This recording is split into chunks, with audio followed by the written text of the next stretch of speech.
Kia ora katoa, morena everyone, welcome. My name's Grant, I'm from Prospool, and we're providing the technology for this business and consulting careers fair today.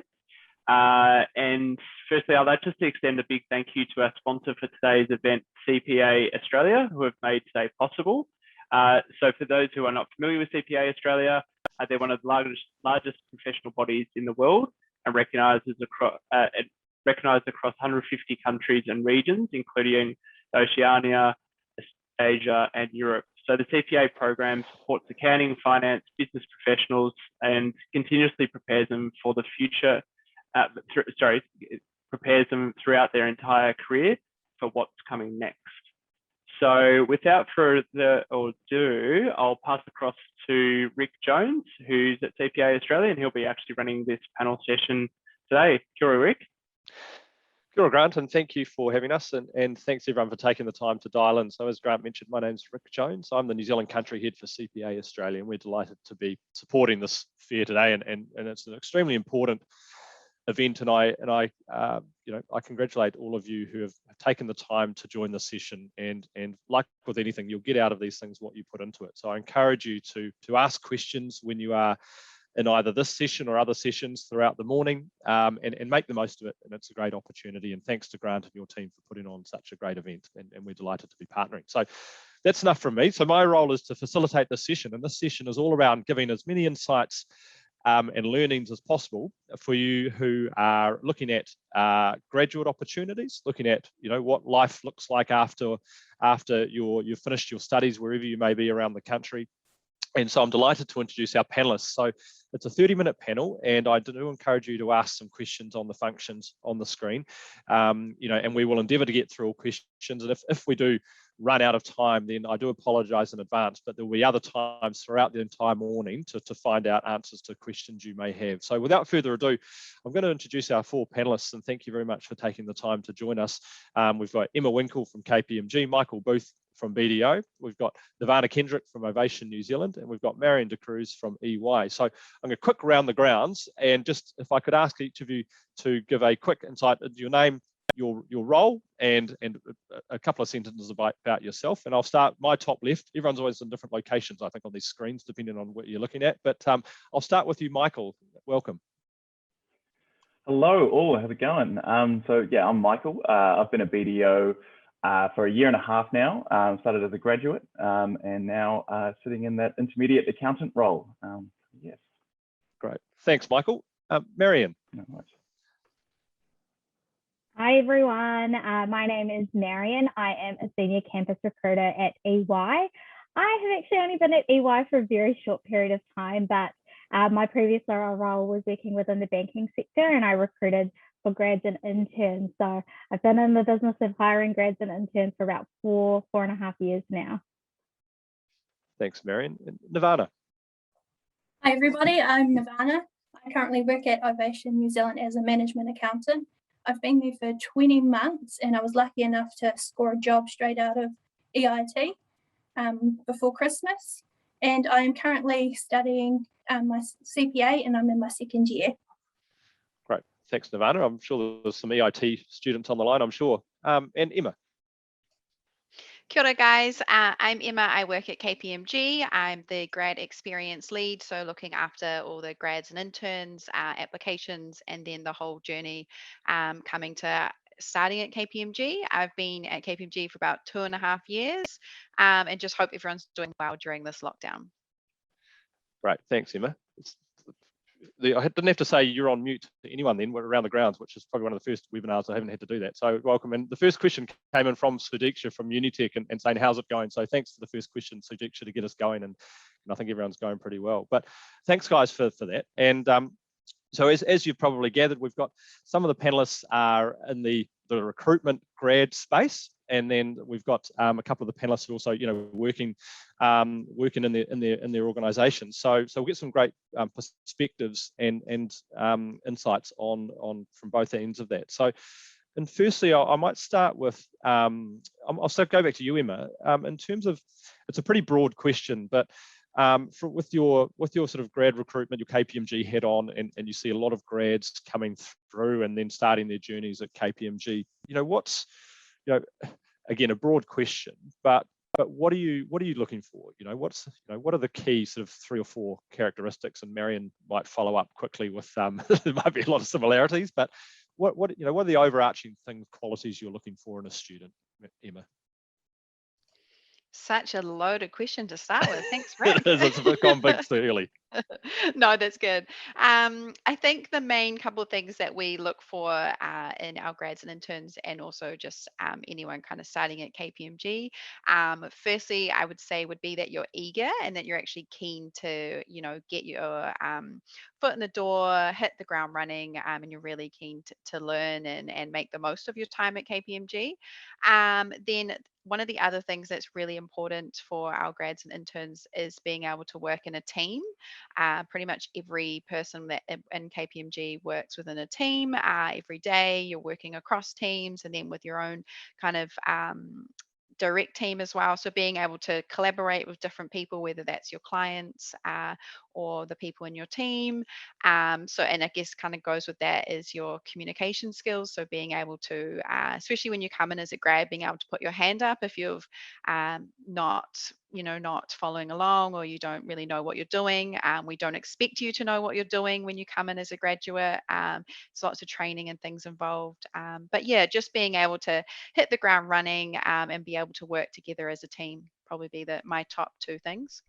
Great, thank you. And Marion, is there anything you'd like to add with your recruitment hat on with EY?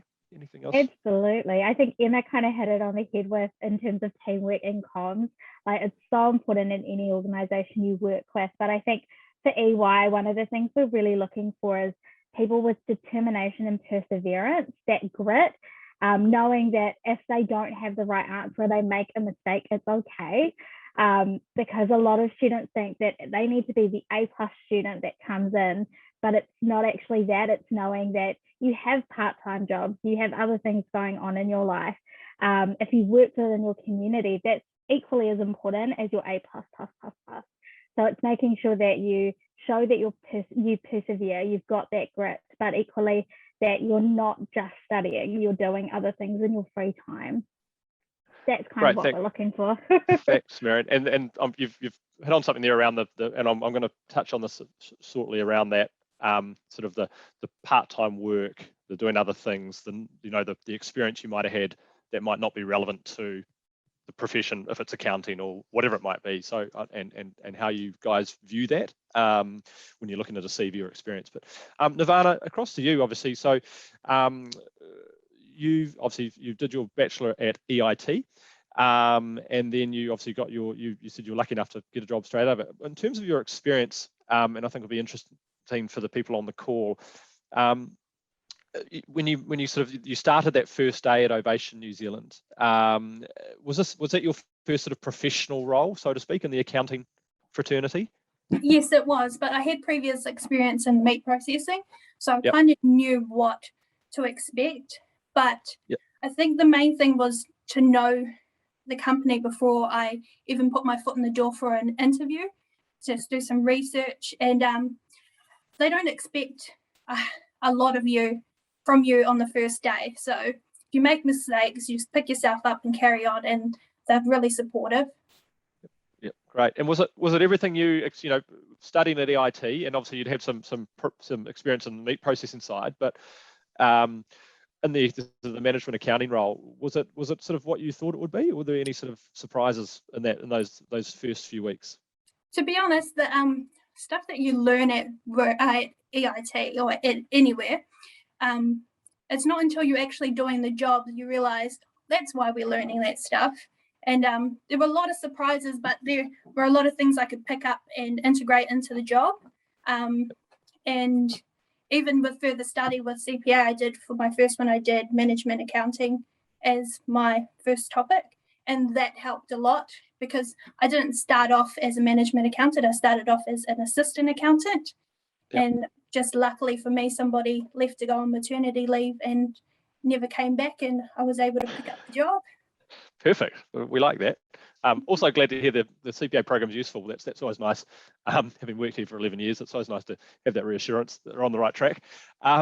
Michael, so you went through the grad program, and I'm going to touch on, I've been doing a bit of stalking on your LinkedIn and seen all the different other places you've worked and experience you've had around the world. But how did you find the grad recruitment process with BDO in terms of it can be quite daunting coming out of Vic and going through the process and various interviews and different tests and things. What was your overall experience like of that process and getting to the starting line at BDO?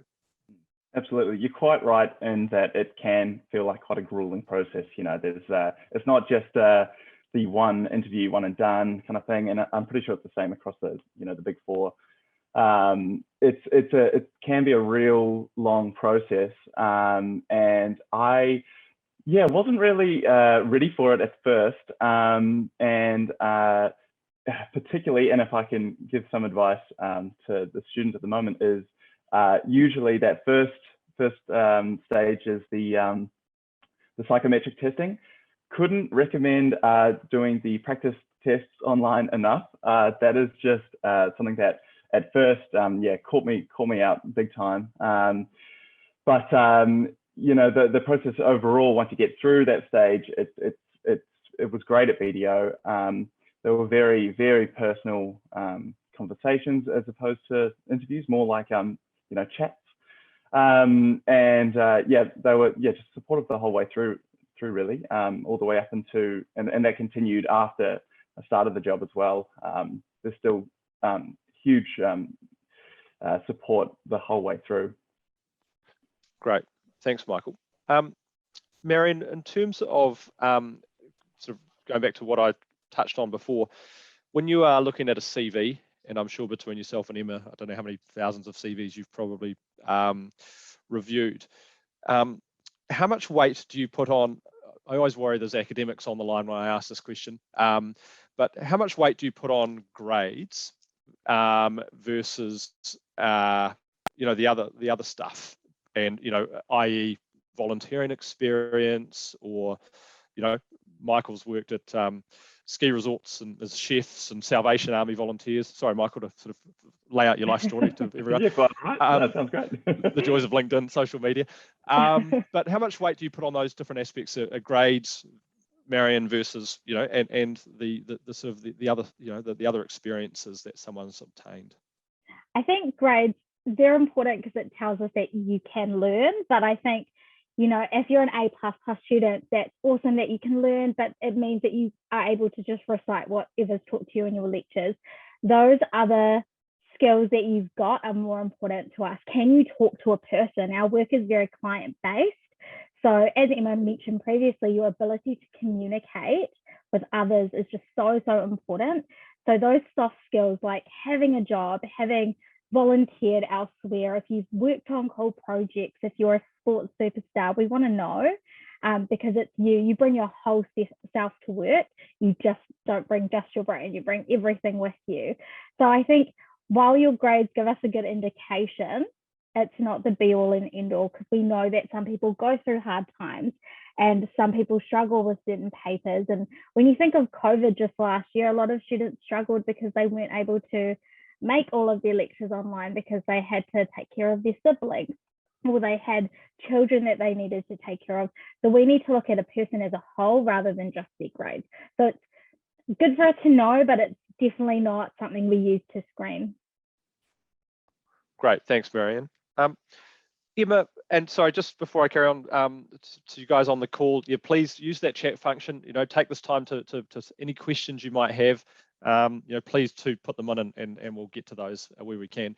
Emma, in terms of what students could be doing now to prepare themselves for either a role, a job, or the process, a graduate recruitment process. Not everyone goes through a grad recruitment process, but so what advice would you give to students who are, let's say, for example, they're in their second year?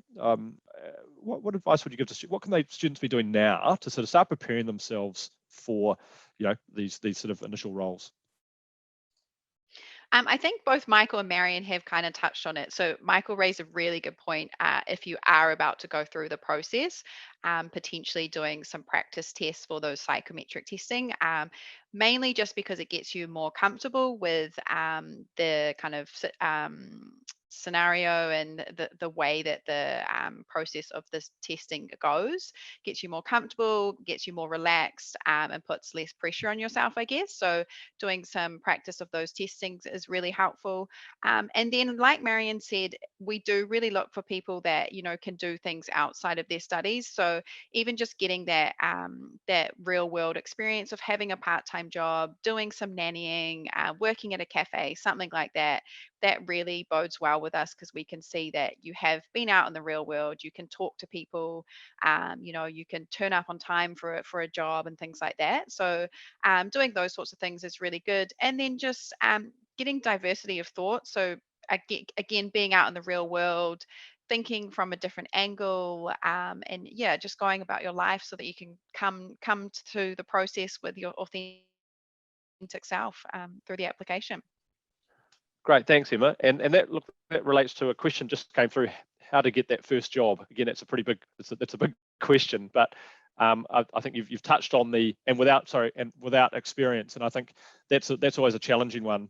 You know, and it was for me when I first job out of uni, and it will be for everyone. It's that, how do you get that experience if you don't have it? But I think your comment there around you know, you can show, and Marion mentioned as well, you know, the other experiences that you've got, you know, whether it's volunteer and things. The biggest mistake I've always seen is that people leave things off because they think that it's not relevant. You know, that's whether they've had, it's a catering job, farm work, whatever it might be. So hopefully, Chinling, that you know, some of these questions are helping with that. There's another one there about the process of joining CPA. I could talk about that all day, but there is some sessions. Go through to the CPA booth after this one, Saraz, and we've got some sessions on that later. So thank you for those questions.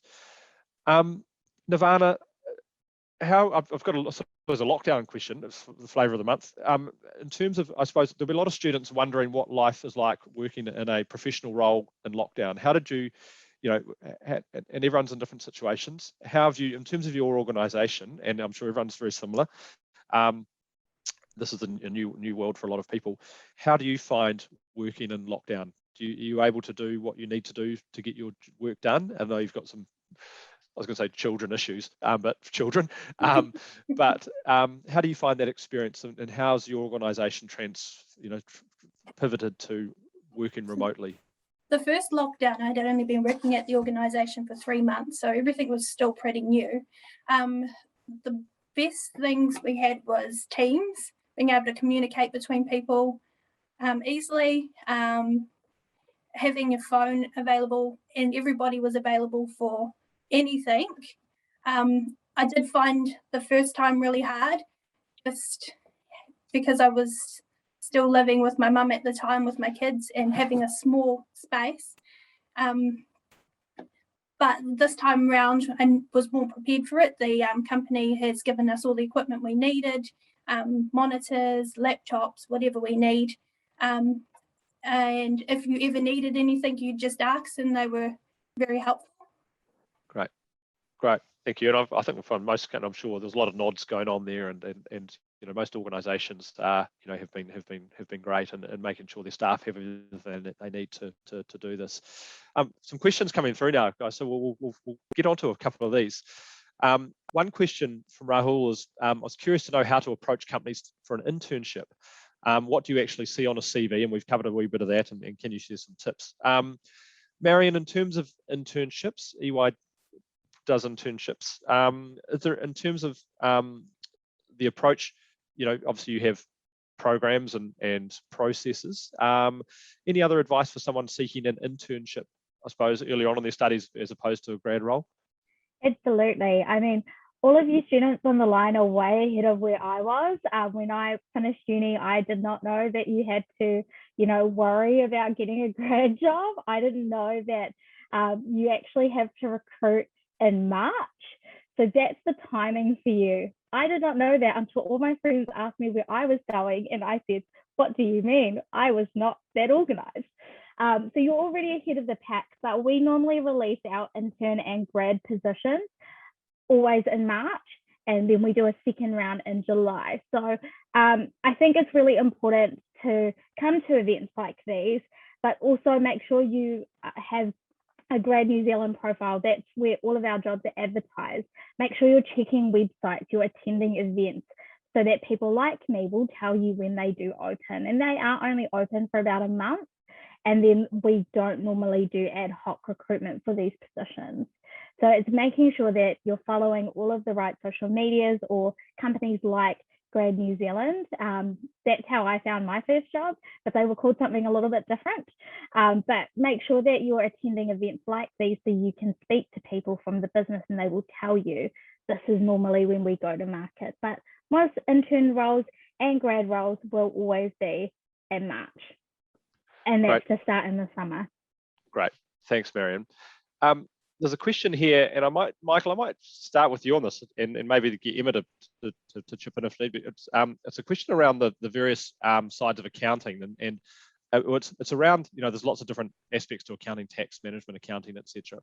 How do you find the right accounting for yourself with experience? So in terms of, I'll start with you. This year in, I think, advisory, and you've got different service lines at BDO as the other firms do, but do you find, and do you see with your colleagues and your friends that you have to you have to specialize? I think I will pass on to Emma after you, but because you might see what's happening in KPMG, do you find you have your area of expertise or interest and that's it, and you sort of say advisory is you now, or do you know if there are possibilities you can change if it's, because sometimes people don't know what they don't know until they start working in that field, if that makes sense? Sure. Yeah. No. It's a great question, and unfortunately, it can be quite difficult to transition into other service lines once you're in. It's possible, but I know that we, as a firm, recommend to really research what service line what tickles your fancy and apply for that one. Just because the whole, they can be, in a broad sense, we all have the same kind of broad subjects that we are familiar with, but they really, from day dot, we really do dive into our particular niche. Yeah, like I said, although it is quite integrated in a broad sense, we kind of, for example, the tax team, they have their complicated tax scenarios, and we'll approach the tax team if we have something that we can't figure out. And the same for risk advisory, all that kind of stuff. So in business advisory, where I'm in, it's yeah, I don't really want to touch audit. I don't really want to touch tax, and I based that essentially from my research heading into. So I know on our website we break it down quite clearly for everyone. I'd recommend yeah, doing a bit of research for yourself, seeing what interest you're interested in essentially before making that plunge. Sure, thank you. And Emma, in terms of when you're seeing grads come through the pathways and going into the different service lines, is there any chopping and changing that you see, or that come maybe later on in careers? Yeah, so the first point that I would say, which reiterates what Michael said, is definitely do your research. So, myself and Marion, we're very much aware that lots of students are applying for potentially all of the Big Four. So do your research on all the Big Four's websites. We all go into, specifics of our different divisions. So that is really helpful at first. And then with KPMG, we do ask that you complete one application form. So you would need to choose like your top division that you're applying for, but within our application process, we do ask if you have any other divisions that you're interested in. So you might say that your top preference is audit, but you're also open to tax and advisory maybe. And then I guess as you go through the process, there are options where potentially some of the team may interview you or may meet with you and say, hey, you've applied for audit, but we really think you'd be great for the tax team. So there are those sorts of options throughout the process. And then I would say once students come into KPMG, once you've kind of been in your team for a year or two and you've really shown that you're there and you're there to learn, there is the option where you could say, hey, I've really enjoyed audit, but I'm actually really looking to go into the consulting team now. And you just have to work with your performance manager throughout that time to really show that you're keen on a different team, and potentially there's always the potential to move across teams at KPMG. Sure, great, thanks Emma. Nirvana, we've only 5 minutes left, guys, so we'll get it.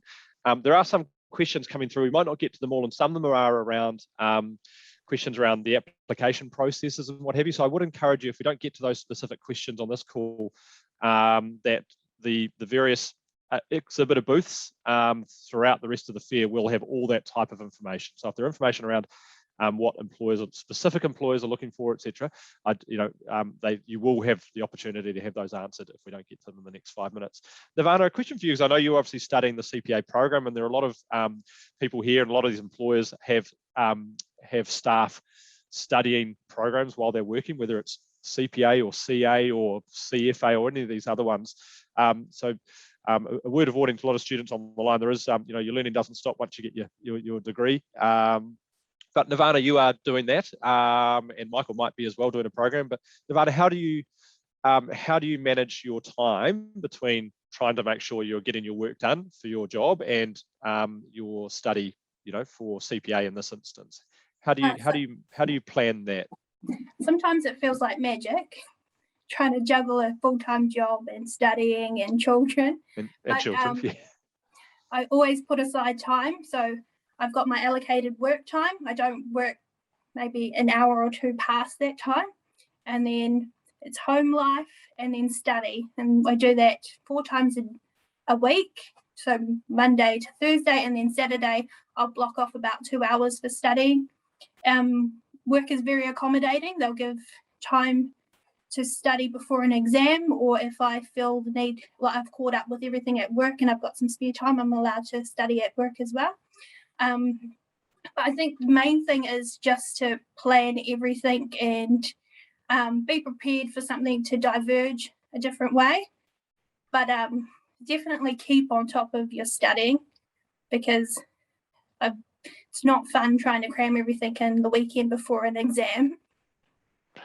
Yes, it's still a trait, isn't it, all the way through? But thank you for that, and it's appreciate obviously the busy life that people lead. In terms of close to closing, so I'll finish up with a couple of I suppose overarching questions, which I sort of alluded to at the start, in terms of, if you guys on the panel are giving advice to a student here today and who are contemplating their next step, whether that's applying for a grad role or a grad process, or applying for a job or an internship.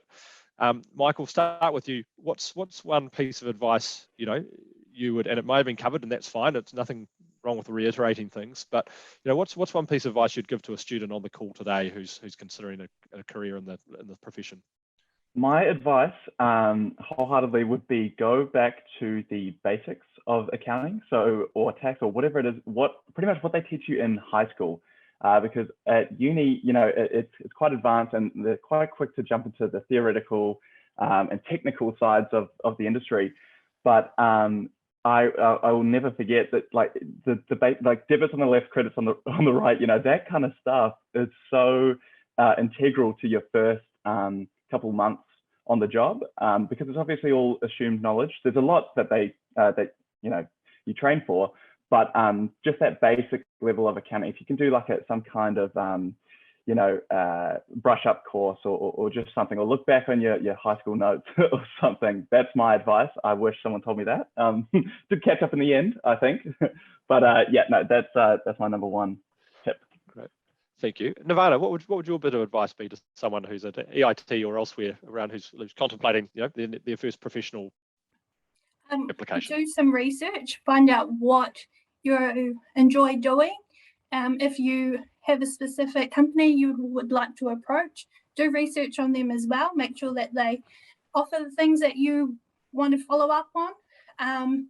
And also for interviews, find that a lot of companies like to know that you know what they do and you want to join their company because you like what they do. So just doing a lot of research, I think, is a good idea. Great, thank you. Marion, back to you on this one. You've sort of answered this in one of the first questions of the session, but anything else you'd like to add? Your parting piece of advice? Absolutely. Attend events like these. These virtual events are so easy to attend, but you get face time with the business that you're wanting to apply for. You can ask them any questions that you want, but equally you do have career advisors at your institutions, definitely leverage off them. They have so much valuable information and knowledge that they want to help you learn how to, I guess, prepare yourself for interviews. So please do use all of the resources available to you. Great, thanks. And finally, Emma, anything else you'd like to add? Yeah, I think the other three panelists have really raised some really good points. So definitely all of those 3 points. But the last thing I'd probably say, going throughout the process, the application process, or even when you start at a company, is just being yourself. KPMG really looks for, and I know the other big four as well, look for people just being their authentic selves. So make sure you're being yourself. We don't want you to come to work and pretending you're someone else. Be yourself, bring yourself to work. And if you're doing that, then your passion will really show through. Great way to finish. Thank you, Emma. And thank you very much, guys. Nirvana, Emma, Marion, and Michael, for your time. Some great pieces of advice there. Some questions coming through. As I said, guys, sorry we couldn't get to them all, but a lot of them will be answered as you visit the booths around the grounds. Back to you, Grant. Yeah, thanks, Rick, and thanks to the rest of the panel as well. Some awesome insights, and I'm sure that students took a lot out of that session. So just a quick reminder in terms of how this fair works. So at the moment, so now we've gone through the panel session. There's still an hour and a half for you all to connect with hopefully your future employer online. So the easiest way to do that is to either go back to the email that you would have received this morning or just before this session started, and you'll be able to access the career fair there. Or alternatively, you can just go back to your institution, whether it's Unitech or whatever Polytech is powering the event, and you can go back to their careers directory and access all the virtual booths. I know that a lot of KPMG, EY, etc. You've all got virtual booths and sessions, as well as CPA Australia. I can see there's a few questions coming through in the chat for you as well, Rick, and how students can get onto the. So it seems like you might be busy in a minute. The next session.